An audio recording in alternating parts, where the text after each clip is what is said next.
começando mais um episódio do podcast A CEO que Habita em Mim saúda a CEO que habita em você. Hoje com uma convidada super especial para falar sobre marketing de influência. A gente está com essa mania aqui de fazer dose dupla, dose tripla de Camilas, né? Então hoje aqui nós temos também uma convidada que também tem Camila no nome. Ela vai se apresentar rapidinho daqui a pouco para vocês.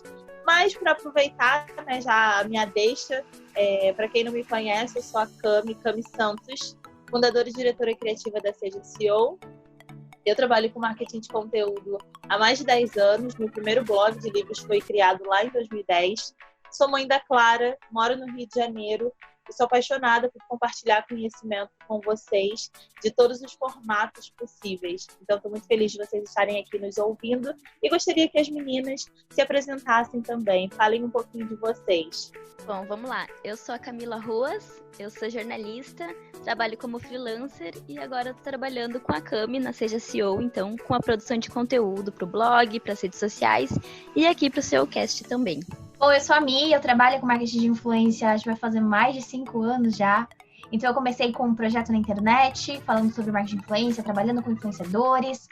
E depois a gente realmente... Acabei recebendo um convite de uma empresa grande aqui de São Paulo para trabalhar com influenciadores profissionalmente. Então, trabalhei com a Boca Rosa, trabalhei com a Ana Cardoso, a gente fez alguns desfiles. Então, eu tenho bastante experiência aí no marketing de influência.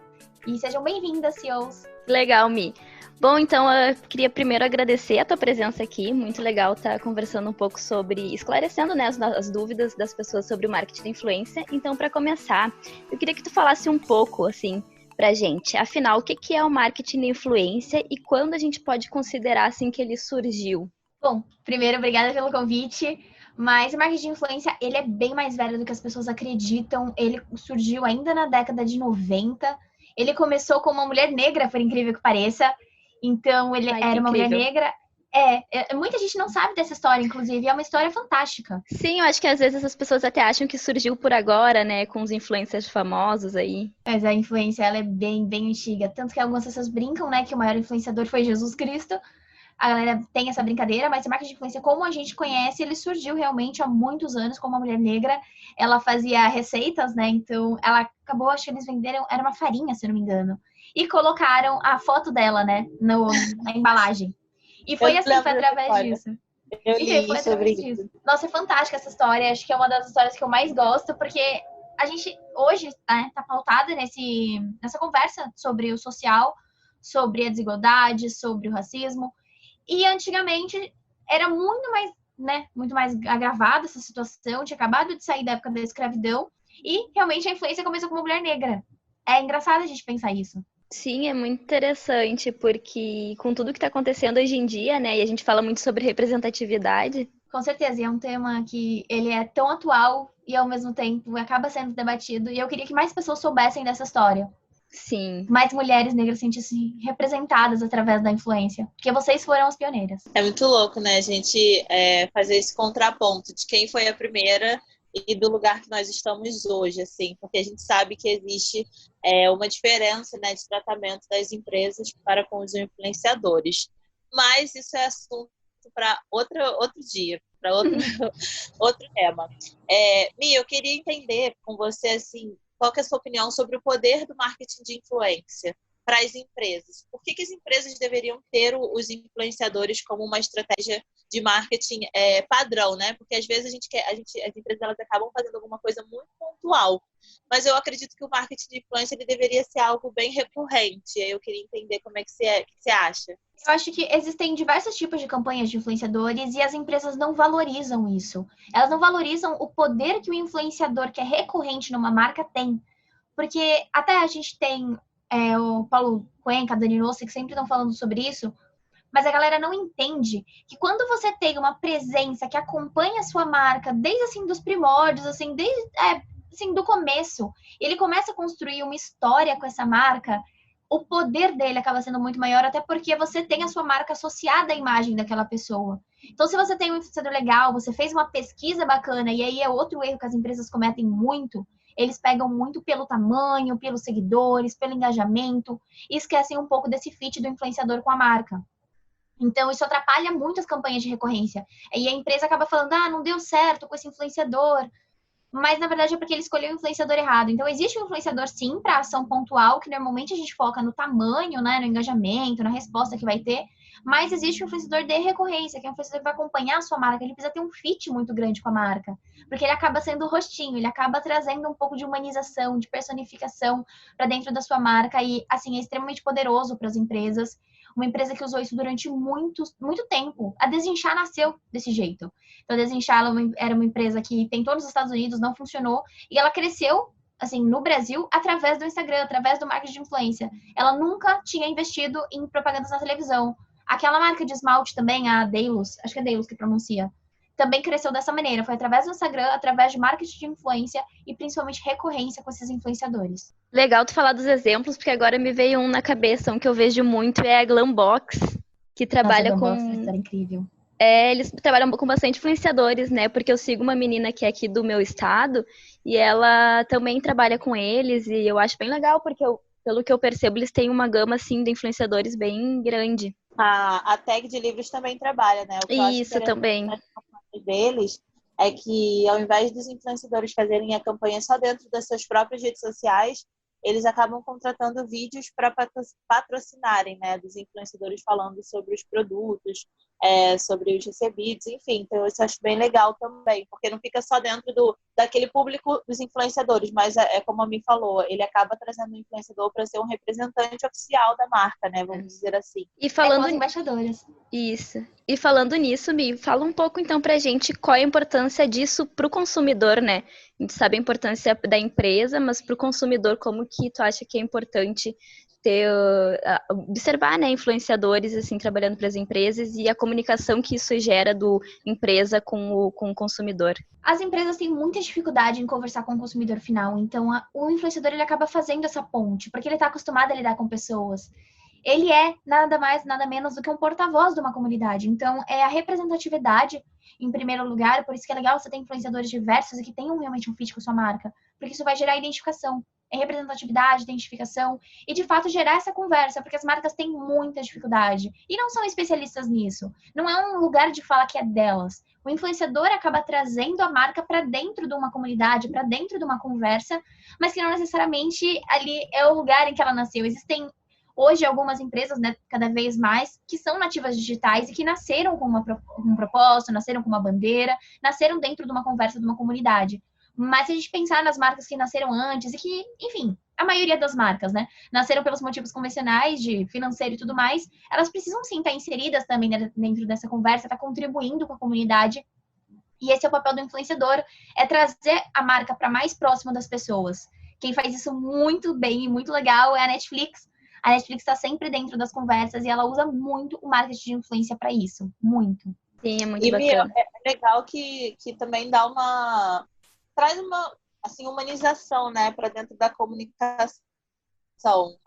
Você aproxima, eu acho que quando você trabalha com influenciador, você tira um pouco aquela distância que existe, né, entre o consumidor e a marca, e você cria uma ponte ali, do tipo, olha, existe aqui uma pessoa que nós admiramos, que nós temos em comum, e essa pessoa ela é a ponte para eu chegar até você de maneira mais rápida. Enfim, não sei se isso falando besteira, mas é a sensação que eu tenho. Não, é exatamente isso. Funciona exatamente dessa maneira, porque as marcas não são especialistas em comunicar. Assim como o influenciador, ele não é o vendedor.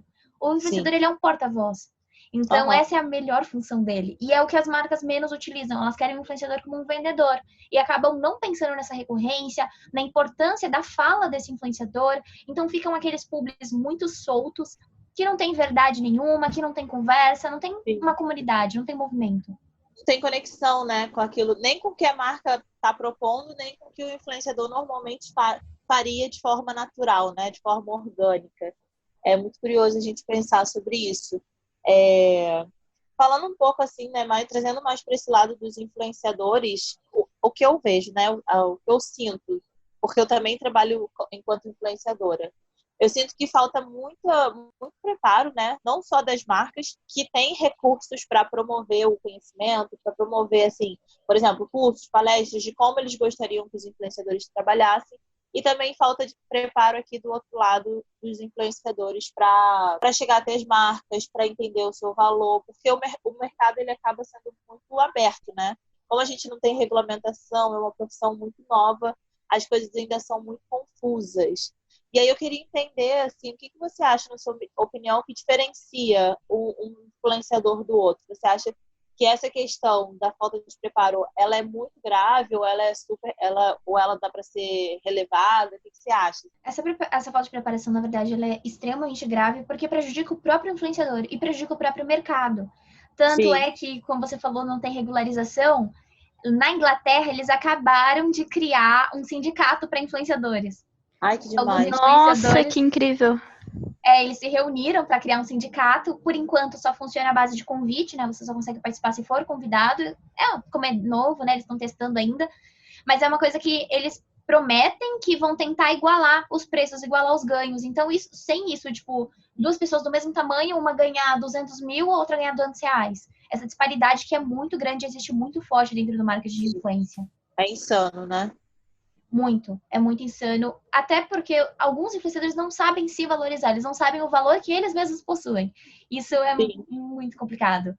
Então, essa falta de preparo acaba atrapalhando muito. Muitos influenciadores não têm CNPJ, não conseguem assinar nota, e aí fica na irregularidade, e isso é muito complicado. Você não consegue fechar com marcas grandes sem ter nota fiscal. E a maioria dos influenciadores não sabem disso. É muito doido mesmo. Imagina. Sim. O que acaba verdade. diferenciando. A gente tem alguns posts lá no blog falando sobre essa questão. Pode falar. Não, pode falar, Cami. Pode continuar. Não, estava falando um gancho sobre esse assunto que você acabou de trazer.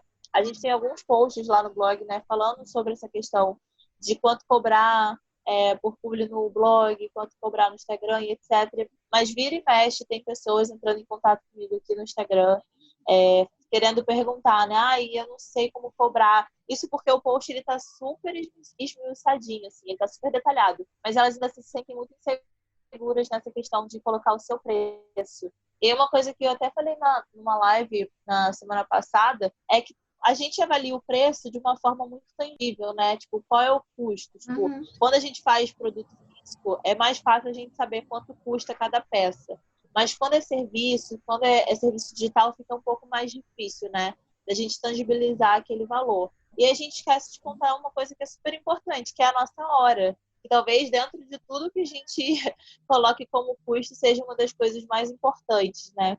Eu acho que também para o influenciador falta um pouco de consciência, assim, de seu valor enquanto profissional, do seu conhecimento acumulado, da autoridade que ele construiu, né, ao longo dos anos e principalmente do tempo que ele dedica para fazer um tipo de post. Por exemplo, quando eu estava com um site de viagem mais ativo, vira e mexe a gente recebia convite de, por exemplo, restaurante, uma hamburgueria, para fazer permuta. O que eu não vejo problema nenhum. Eu acho que permuta é super válido para quem está começando. Mas como o meu foco era muito no blog, o tempo que eu ia passar produzindo um texto, sabe, me custaria muito mais do que o hambúrguer que ele ia me oferecer. Então, a gente precisa entender, assim, porque às vezes a gente fica um pouco deslumbrado, né? A marca está me oferecendo isso, está me oferecendo os mimos, etc. E a gente fica deslumbrado. Mas a gente tem que entender qual é o nosso valor, né?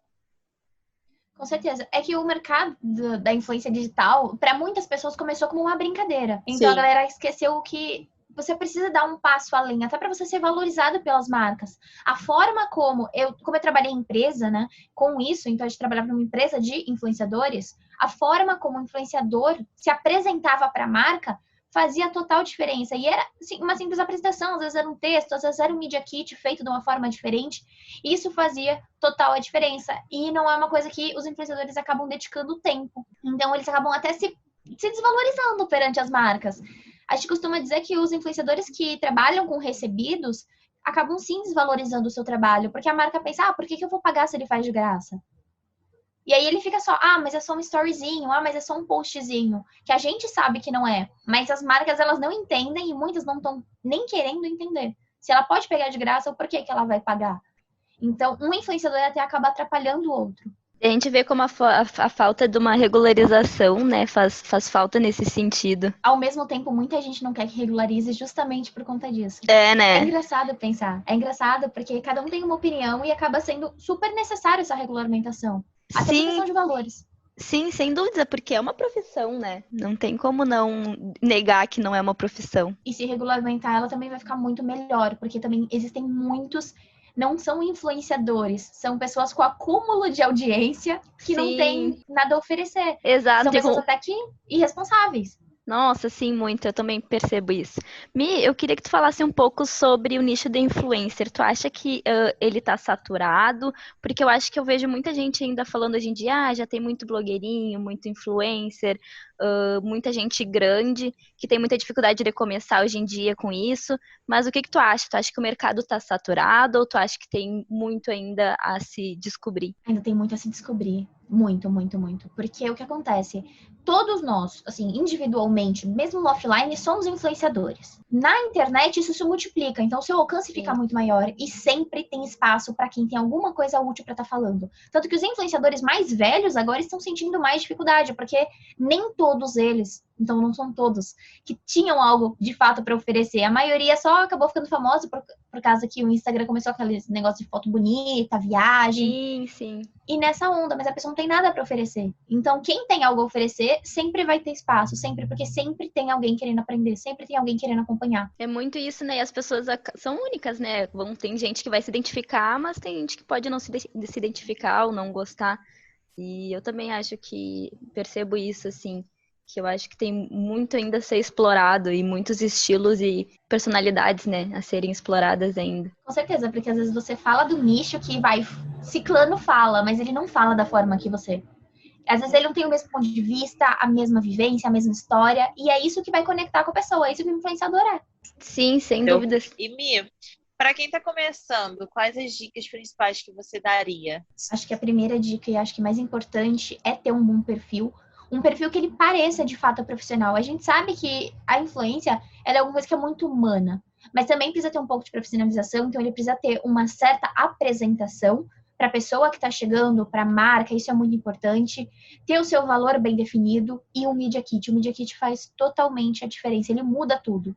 É muito diferente você dar o seu preço para a pessoa por direct e você dar para ela por e-mail com uma apresentação formal, ela te valoriza mais, o seu preço sobe, é um pequeno detalhe que muda completamente a sua percepção de valor. Então, o influenciador ele precisa ter um pouco dessa profissionalização, um pouco desse tato para estar conversando com as pessoas e parar também de pedir permuta, de parar de ir nas lojinhas e querer trocar. Isso desvaloriza muito o trabalho do influenciador e algumas pessoas não sabem lidar com isso e fica realmente muito chato para a pessoa. Deixar de ser deslumbrado, né?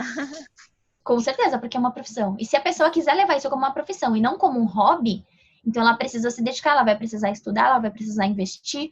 Então tudo isso também faz parte da rotina do influenciador. Não é só gravar um storyzinho, não é só fazer um postzinho no feed. Então isso faz realmente muita diferença.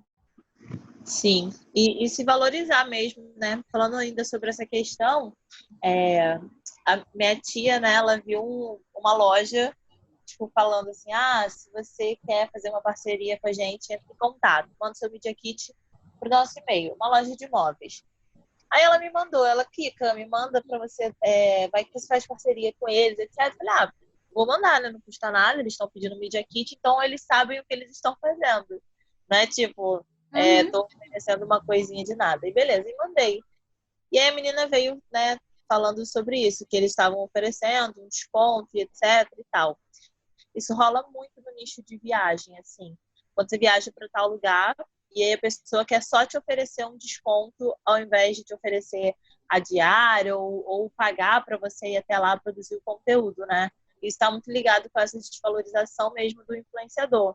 Porque normalmente as pessoas, elas pensam, bom, vale a pena, né? Tipo, sei lá, eu ia pagar R$1.000, vou pagar 500, talvez valha a pena ir lá, conhecer e divulgar. Só que, na real, não vale. Isso você está atrapalhando outras pessoas, né? Porque você vai ter um custo de deslocamento, você vai ter um custo de produzir esse conteúdo, você vai ter um custo para fazer essa logística. Então, talvez esse desconto que você está recebendo não paga, sabe? Todo o trabalho que você vai ter para poder fazer aquela divulgação, fazer aquela chamada bacana, interessante. Então, eu acho que é entender mesmo, conversar com outros profissionais da área. Uma das coisas que eu fazia muito quando eu criei o blog de viagem era conversar muito com as pessoas da área, assim, que já trabalhavam há mais tempo, sabe? Para entender como eles ganhavam dinheiro, como eles faziam para ter um negócio rentável, né? E entendi que isso ia muito além do que publi, né, Mi? Eu acho que é uma das coisas que as pessoas elas não consideram muito, por exemplo, quando elas se tornam influenciadores, é trabalhar com outras fontes de receita, como, por exemplo, os afiliados. Que você também está usando a sua influência para vender alguma coisa e ganhar dinheiro a partir disso, né? Sem aquela obrigação, inclusive, de que você tem com a empresa quando você está fechando um publi, né? Porque o afiliado se faz ali dentro do seu tempo. E também vai muito do seu poder de engajamento, e isso é fantástico. Até para você... Depois você pode colocar isso dentro do seu Media Kit. Isso valoriza muito o trabalho. Tem uma coisa que acontece muito no Instagram também, que teve uma época que virou moda. Agora deu uma diminuída, mas eram as marcas, elas postavam, faziam um template, né, de stories, e faziam meio que um sorteio de quem ia ser influenciador. Então você tinha que postar nos seus stories para ver se você ia ser selecionado. Tá acontecendo muito isso em lojinha, eu fiquei chocada. É insano. Aí a marca no final tava com 500 mil seguidores e ninguém era selecionado. Impressionante. Você nunca era divulgado quem era selecionado. Era sempre na semana que vem, ou então já foi, só que você não viu, você perdeu os stories. Era fantástico isso. E quando era selecionado, era alguém que você já sabia que era do meio ali deles, já tinha foto da pessoa no feed. Nossa, era incrível esse acontecimento, assim, desse selecionar influenciadores dessa forma. Era só divulgação gratuita. E muito influenciador se prestou a esse papel. Assim como tem muito influenciador também que recebe proposta via direct para divulgar principalmente relógio, iPhone, e acaba fazendo com que seus seguidores tomem muito golpe. Então também tem muita responsabilidade aí por trás do que é que você está divulgando. Sim, porque você ter muitos seguidores não significa que você é só uma pessoa famosa, né? Muito além disso. Você tem uma responsabilidade para cumprir com aquelas pessoas que estão ali confiando no seu trabalho, confiando no que você diz. Então, não é simplesmente, tipo, nossa, sou super famosa, vou falar qualquer besteira na internet e vai estar tudo bem. Não é assim, né? Com certeza não. E, inclusive, muitos influenciadores grandes, que já são mais velhos, se prejudicam muito com isso. Isso acontece muito também com quem fica famoso do dia pra noite. Então, a galera de reality, a galera que se envolve em polêmica, sempre acontece isso com eles. Eles sempre dão essas gafes, porque eles também não estavam preparados para isso. Eles não estudaram para ser influenciadores. Simplesmente chegou um monte de gente lá.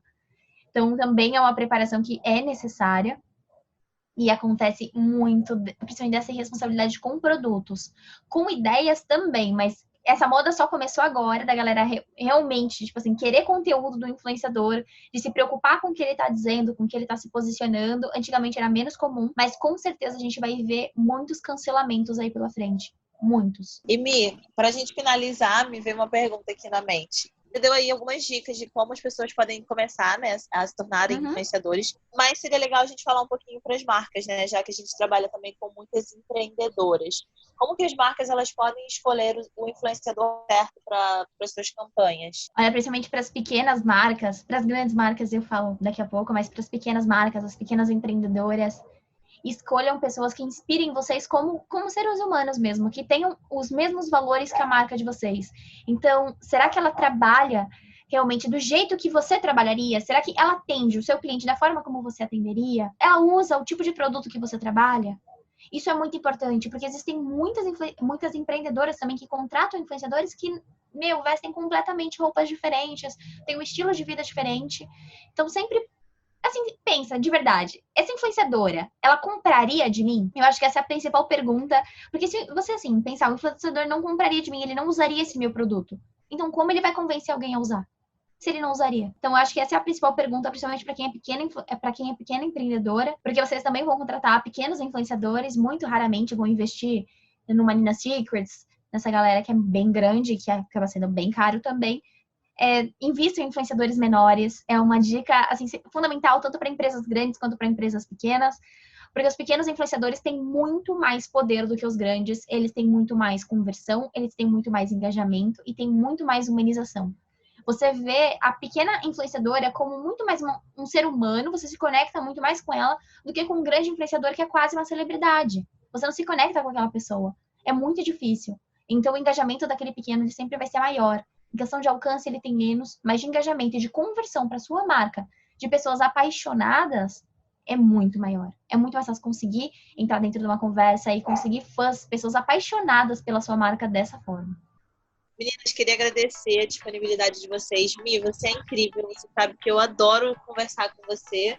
Nossas conversas são sempre muito produtivas. Eu queria que você deixasse aí as suas redes sociais, como as pessoas podem te encontrar, podem comprar seus cursos, comprem, pessoal, porque é muito bom. E como que eles podem te achar no Instagram. A Cami também. Se você achou o nosso podcast aqui nas plataformas de streaming, segue a gente lá no Instagram, @SejaCEO, tem site, tem grupo no Telegram, a gente te espera lá. É um conteúdo muito bom para empreendedoras, hein? Bom, para quem curtiu o podcast aí, é @Triwer, para quem não sabe, é tri.wer, bem complicadinho. Mas a gente fala sobre produção de conteúdo, então tanto para influenciadores, quanto para empresas, para empreendedoras, é bem bacana. Obrigada, Cami, pela oportunidade e é sempre muito, muito, muito legal conversar com você. Mi, muito obrigada pela tua participação aqui. E quem quiser me acompanhar no Instagram, eu tô sempre lá, na verdade, pelo SejaCEO e também no Camila com K2Ls Ruas no Instagram. E até o próximo. Beijo! Beijo, tchau, tchau.